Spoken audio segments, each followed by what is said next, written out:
خود وہاں تک نہیں جا سکتا جہاں تک اللہ والے اسے لے جا سکتا. تو اب سنو ایک روایت سنو اور پھر بات مکمل کرو. ایک درویش ایک بندہ ایسا گناہگار تھا. سوال کرتے ہیں جی کہ ہم بڑے گناہگار ہیں تو کیا ولیوں کی محبت ہمیں فائدہ دے گی؟ سبحان اللہ.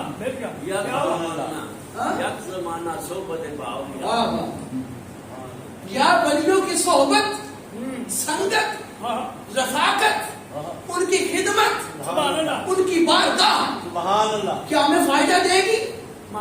کیا ان کی بارگاہ میں گزارا ہوا ایک ایک لمحہ فائدہ دے گا؟ نیکوں کو تو دے گا، کیا گناہگاروں کو بھی دے گا؟ تو یہ سوال ہے اور اگلا جواب سنو مجھ سے. ایک وہ بندہ تھا جس نے 99 قتل کیے. کتنے بولو؟ 99 قتل. 99 کس نے قتل کیے؟ کتنے مرڈر؟ 99 قتل کر کے بندہ ایک راہب کے پاس گیا اور اسے جا کے کہا بتا میں نے 99 قتل کیے ہیں، کیا میری بخشش ہو سکتی ہے؟ مجھے حال بتا میں کیا کروں، خدا مجھے معاف کر دے. وہ تو ایک قتل بھی معاف نہیں کرتا تو میں نے تو 99 قتل کیے ہیں، کیا میری بخشش ہو سکتی ہے؟ جب پوچھا راہب نے جواب دیا. راہب نے اپنی مرضی سے جواب دیا، اپنی سوچ سے جواب دیا. وہ کسی اور نبی کا امتی تھا. سبحان اللہ. کہاں رہ گیا؟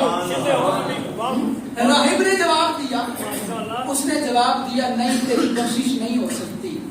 وہ ایک معاف نہیں کرتا تو 99 کر کے آیا، تیری بخشش کا تو سوال ہی پیدا نہیں ہوتا. اب جب اس نے سنا میری بخشش نہیں ہونی اس نے راہب کو بھی قتل کر دیا.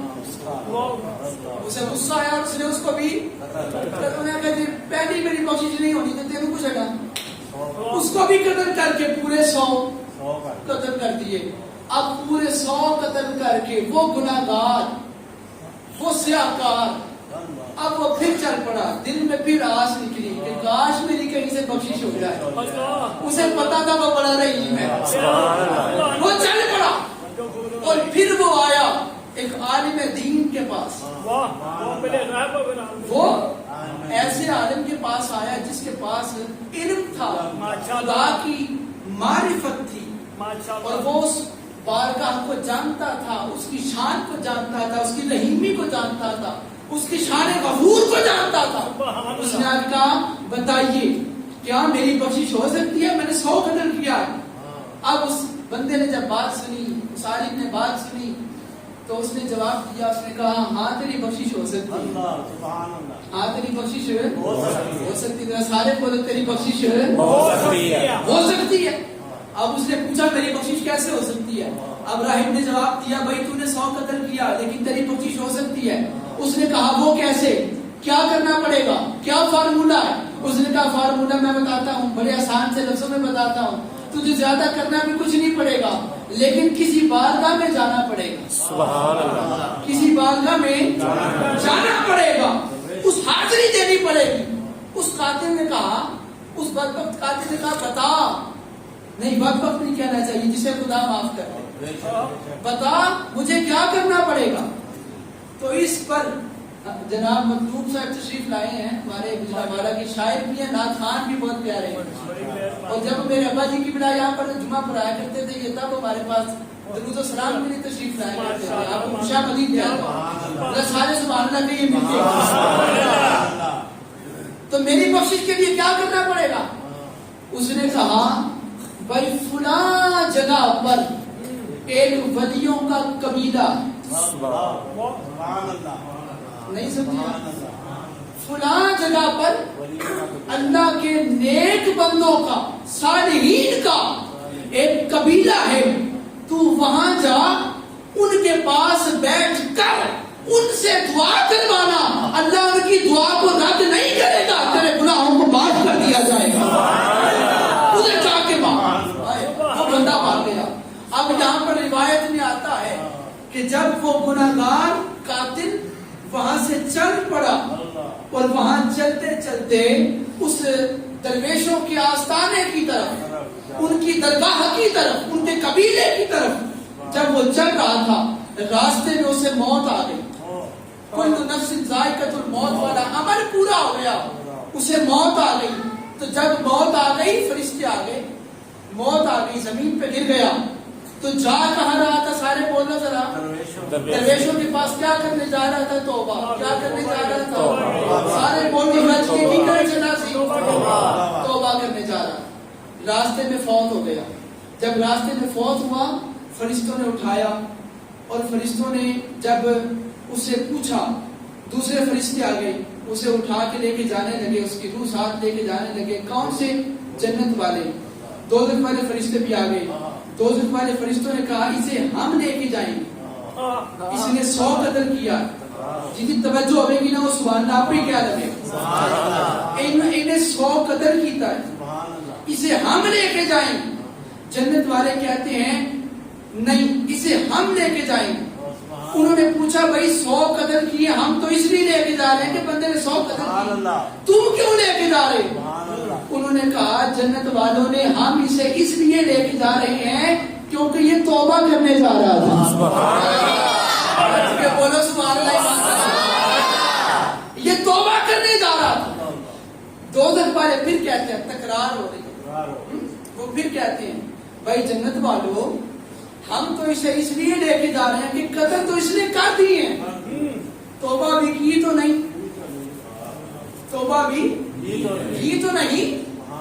تو یہ ہے اگلی بات راز کی جو بتانے سے. تو چونکہ اس نے وہ کام کر دیا اس لیے ہم لے کے جا رہے ہیں, توبہ اس نے نہیں کی اس لیے تم نہ لے کے جاؤ. اس پر وہ پھر کہتے ہیں بھائی ہمارا یہ اصول ہے, قانون بن چکا ہے کہ انما الاعمال بالنیات, اعمال کا دار و مدار نیت پر ہے. چونکہ اس نے توبہ کی نیت کر لی تھی اس لیے جنت والے آ گئے دینے کے لیے. چونکہ اس نے توبہ کی نیت کر لی تھی, توبہ بھی کر لینی تھی, آستانے پہ پہنچ جاتا تو توبہ بھی ہو جاتی. لیکن اب وہ معاملہ چل پڑا خدا کی بارگاہ میں. وہ فرشتے حاضر ہو گئے خدا کی بارگاہ میں, مالک یہ ہم لینے گئے تھے بندے کو جس نے 100 قتل کیا, یہ جنت والے بھی آ گئے, ہم بھی آ گئے, تو بات ہماری یہ ہوئی ہے وہاں پر کہ اس نے قتل کر لی ہے لیکن توبہ نہیں کی. پھر انہوں نے جواب دیا کہ اس نے توبہ کی نیت تو کر لی تھی نا. اب اللہ رب العزت کا فرمان سنو اور خدا کی شان دیکھو اور پھر کہنا سبحان اللہ. اللہ رب العزت نے کیا فرمایا؟ اللہ فرماتا ہے فرشتوں جاؤ, دنیا میں جاؤ, جہاں سے اس کو اٹھایا ہے نا وہ جگہ بھی دیکھ لینا, جہاں سے بندہ چل پڑا تھا وہ جگہ بھی دیکھ لینا, جہاں اس نے جانا تھا وہ بھی دیکھ لینا. فرشتوں جاؤ, جہاں سے چلا تھا عالم دین کے پاس سے, جہاں سے چلا تھا وہاں سے لے کر ان ولیوں کے قبیلے تک ساری زمین کو ناپو. اگر وہ ولیوں سے دور ہوا تو دوزخ والے تم لے جانا, اگر ولیوں کے قریب ہوا تو جنت والے تم لے جانا. لیکن حقیقت یہ ہے کہ وہ ولیوں کے آستانے سے دور مرا تھا, لیکن جب فرشتے زمین پر آ رہے تھے اللہ نے اعلان کیا اے زمین سکڑ کے میرے ولیوں کے گھر کے قریب ہو جا, میرے ولیوں کے درگاہ کے آستانے کے در کے قریب ہو جا, تاکہ جس نے توبہ کی نیت کی ہے اس کو بخشا جا سکے.